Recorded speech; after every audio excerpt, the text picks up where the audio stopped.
5 నుంచి 15 సంవత్సరాల మధ్య వయసులో ఉన్న పిల్లల్లో తీసుకున్నట్లయితే వీళ్ళ హైట్ అంటే వాళ్ళ ఎత్తు బాగా పెరిగేటువంటి ఏజ్ అనమాట. సో ఈ వయసులో ఉన్న పిల్లల్లో ఎక్కువగా ఆడుకున్న గేమ్స్ కావచ్చు, మార్షల్ ఆర్ట్స్ కావచ్చు, లేదా ఇతరత్ర ఎటువంటి ఫిజికల్ యాక్టివిటీస్ ఎక్కువగా చేసినప్పుడు ఏమవుతుంది అని అంటే కండరాల నొప్పులు, అదే రకంగా జాయింట్ పెయిన్స్, ముఖ్యంగా కాళ్ళలో ఉన్నటువంటి నీ జాయింట్స్, యాంకిల్ జాయింట్స్ పెయిన్స్ రావడం మనం తరచుగా చూస్తూ ఉంటాం. ఒక మోతాదును మించి నొప్పి ఎప్పుడైతే పిల్లలు చెప్తూ ఉన్నారో అప్పుడు తల్లిదండ్రులు కొంచెం దాని గురించి కాన్సన్ట్రేట్ చేయాల్సిన అవసరం ఉంటుంది. మనకి మ్యాక్సిమం మనము దీని నుంచి డిఫరెన్షియేట్ చేసుకోవాల్సిన కండిషన్స్ చూసినట్లయితే కండరాలకు సంబంధించి, అదే రకంగా ఎముకలకి సంబంధించి ఏదైనా వ్యాధి ఏమన్నా ఉందా అని చూసుకోవాల్సి. అంటే ముఖ్యంగా కండరాల్లో చూసుకున్నట్లయితే వీక్నెస్, కొన్నిసార్లు మజిల్ డిస్ట్రోఫీ లాంటి కండిషన్స్లో కాఫ్ మజిల్స్ అంటే కాలు వెనకాల ఉన్న మజిల్స్ కానీ, హ్యామ్స్ట్రింగ్స్ థై వెనకాల ఉన్న మజిల్స్ కానీ కొంచెం యాక్టివిటీ చేసినా ఎక్కువ పట్టేయటం, నొప్పి ఉండటం లాంటివి మనం చూస్తూ ఉంటాం.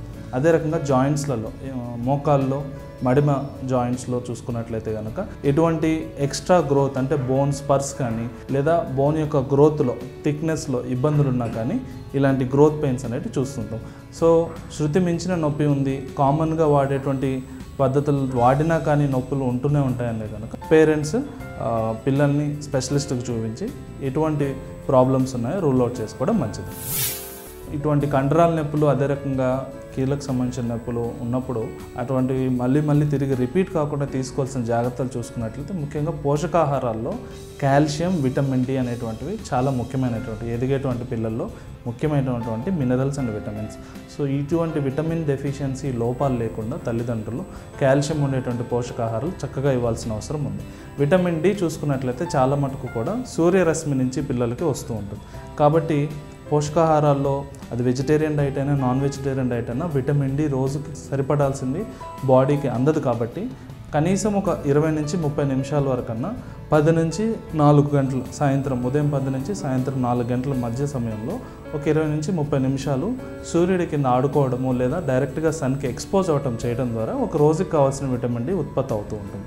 సో ఇలాంటి చేయలేనటువంటి సిచ్యువేషన్, ఎండకే ఎక్స్పోజ్ కావట్లేదు మా పిల్లలు అనిపిస్తే కనుక విటమిన్ డి సప్లిమెంట్స్, మెడిసిన్స్ ఏవైతే ఉన్నాయో అవి ముందు జాగ్రత్తగా వాడటం ద్వారా ఈ రకంగా కండరాల నొప్పులు, అదే రకంగా గ్రోత్ పెయిన్స్ అనేటువంటివి చాలా వరకు అరికట్టచ్చు. ఇటువంటి పిల్లల్లో మనకి కండరాల నొప్పులు లేదా ఎముకల నొప్పులు, కీళ్ళ నొప్పులు ఇట్లాంటి ఆడుకున్నప్పుడు ఎక్కువగా తరచుగా చూస్తున్నప్పుడు పేరెంట్స్ ముఖ్యంగా ఇంట్లో చేసేటువంటి ప్రథమ చికిత్స చూసుకున్నట్లయితే కనుక కోకోనట్ ఆయిల్ కానీ, ఆల్మండ్ ఆయిల్ కానీ ఏదన్నా ఒక నూనెని కొంచెం గోరువెచ్చగా చేసి చక్కగా మర్దన చేయటం, మసాజ్ చేయటం, ఆ కాళ్ళకు కానీ చేతులు కానీ ఎక్కడ వాళ్ళు నొప్పి చెప్తున్నారో ఆ కండరాలకి, ఆ జాయింట్స్కి చక్కగా మసాజ్ ఇట్లయితే కనుక చాలా మటుకు ఈ గ్రోయింగ్ పెయిన్స్ తగ్గుతూ ఉంటాయి. రెండవది హైడ్రేషన్. అంటే మా పిల్లవాడు బాటిల్ తీసుకెళ్తాడు, అలానే తీసుకొస్తాడు, అసలు వాటర్ తాగడు, చాలా తక్కువగా తాగుతుంటాడు, ఇట్లాంటి కంప్లైంట్స్ కూడా మనము పేరెంట్స్ నుంచి వింటూ ఉంటాం. ఇటువంటి పిల్లల్లో కూడా క్రాంప్స్ అంటే కండరాల నొప్పులు ఎక్కువగా వచ్చేటువంటి అవకాశం ఉంది. కాబట్టి పిల్లల్లో హైడ్రేషన్ ఆస్పెక్ట్ ఏదైతే ఉందో నీరు చక్కగా తీసుకోవాల్సిన అవసరం ఉంది. ఒక రోజుకి దగ్గరగా 1 లీటర్ వరకు కూడా నీరు ఆహారం పిల్లలు తీసుకునేటట్లుగా పేరెంట్స్ చొరవ తీసుకుంటే కనుక ఈ కండరాల నొప్పులు అనేటివి చాలా వరకు అవాయిడ్ చేయొచ్చు. అదే రకంగా కాల్షియం, విటమిన్ డి, కాల్షియం ఎక్కువగా ఉండే పదార్థాలు అంటే ఫ్రూట్స్లో తీసుకున్నట్లయితే యాపిల్, గ్రేప్స్, బనానా, పపాయ ఇట్లాంటి ఫ్రూట్స్ కావచ్చు. వెజిటబుల్స్లో క్యారెట్, ఆకుకూర, బీట్రూట్, అదే రకంగా నువ్వులు, బెల్లము, పల్లిపట్టి ఇట్లాంటి రోజువారీ మనం తినేటువంటి ఆహారంలో రాగి ఇట్లాంటి ఫుడ్ ఐటమ్స్లో స్నాక్స్గా వాళ్ళకి ఇవ్వడము, ఇట్లాంటి ఐటమ్స్ని ఎక్కువగా తీసుకోవడం ఎంకరేజ్ చేయడం ద్వారా కాల్షియం వాళ్ళ బాడీకి మంచిగా అందుతుంది. విటమిన్ డి సూర్యరశ్మికి ఎక్స్పోజ్ అవడం వల్ల వస్తుంది. కాబట్టి రోజులో కొంతసేపు అయినా సూర్యరశ్మికి ఎక్స్పోజ్ అవడం అనేటువంటి చేయడం ద్వారా కాల్షియం, విటమిన్ డి సరిగా అందితే కూడా ఇటువంటి కండరాల నొప్పులు అనేటివి మనం ప్రివెంట్ చేయొచ్చు.